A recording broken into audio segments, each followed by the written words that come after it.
Assalamualaikum warahmatullahi taala wabarakatuh. Salam sejahtera. Sembang santai jam 3 setiap Selasa jam 3 petang. Bersama saya Coach Cik Mat dan Saya Dr. K akan bersama untuk hari ini sekali lagi insyaAllah. so kita intro dulu. Bangkitlah teman, perjuangkan mimpimu. Tak akan ada kemajuan tanpa tindakan perubahan. Hidup kita hanyalah untuk sekali. Jadikanlah itu sangat berarti dijalani. Okey, kembali kita ke Sembang Santai jam 3 setiap Selasa jam 3 petang. InsyaAllah kami akan bersama-sama dengan usahawan-usahawan yang hebat di luar sana untuk kita berkongsi beberapa strategi maupun teknik maupun inisiatif untuk kita memastikan bahawa perniagaan kita, perancangan perniagaan kita dapat membawa kita ke satu aras yang kita perlukan.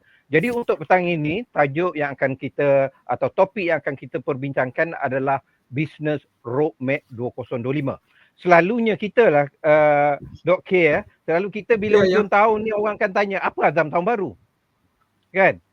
Tapi selalunya 2-3 hari sebelum tu lah. Maksudnya kalau di penghujung Disember tu baru kita tanya, azam tahun baru apa? Tetapi jarang kita tanya, apa azam perniagaan kita untuk tahun hadapan? Jadi itulah yang akan kita cuba selusuri pada petang ini untuk kita mengetahui tentang apa itu roadmap sebenarnya. Apa itu perancangan sebenarnya? Mengapa ianya perlu kepada perniagaan kita?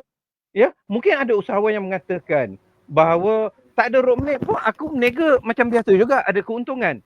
Betul, tuan-tuan dan perempuan. Tuan-tuan dan perempuan memang hebat. Tetapi kadang-kadang ada beberapa perkara yang blind spot yang kita tidak dapat untuk atasi ataupun kita tidak dapat kena pasti apa itu perancangan yang perlu kita laksanakan. Kadang-kadang yang tahun sebelumnya kita bawa pada tahun hadapan. Jadi di sinilah peningkatan tidak ketara. Jadi saya minta Dr. K untuk menerangkan tentang apa itu business roadmap. Okey, terima kasih. Kali ini kita berceritakan tentang business roadmap atau lebih mudah untuk kita kenali sebagai peta perjalanan bisnes. Kita sebut peta perjalanan bisnes lah.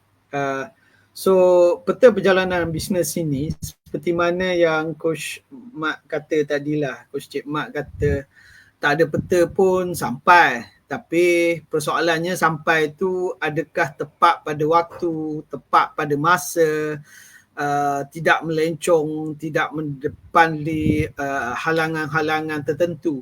Jadi kenapa roadmap ini atau peta perjalanan ini penting? Setidaknya sebelum kita bergerak, berjalan menguruskan 2025, kita sebenarnya dah tahu destinasi yang akan kita tuju.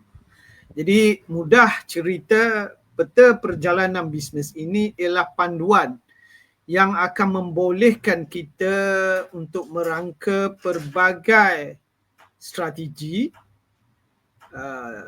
dalam mendepani perjalanan tahun 2025, iaitu 12 bulan yang akan kita lalui ini dengan lebih teratur, lebih tersusun dan mudah-mudahan lebih efektif untuk kita mencapai ke destinasi ataupun misi yang kita nak bentuk itu. Jadi pendek kata, kalau tak ada peta, boleh. Bukan kata tak boleh. Tetapi mungkin pada pertengahan jalan, pada persukuan jalan, kita akan berfikir sudut jalan A atau jalan B, jalan C. Dekat situ dah kita terganggu untuk membuat keputusan. Namun kalau kita dah membentuk awal-awal lagi peta perjalanan bisnes kita, ayuh kita boleh cepat sebab kita tahu jalan mana harus diambil. Dan jika ada berlaku hambatan ataupun halangan ataupun sekatan dalam jalan itu, kita dah ada pelan resiko untuk kita pergi ke jalan mana. Jadi rumusan pendek yang boleh kita kata peta jalan ini adalah peta yang akan mempercepatkan lagi apa yang kita mahu pada 2025. Itu je Coach Cik Mat. Oh, okey. So maksudnya Dok K, maksudnya roadmap ni macam visual lah.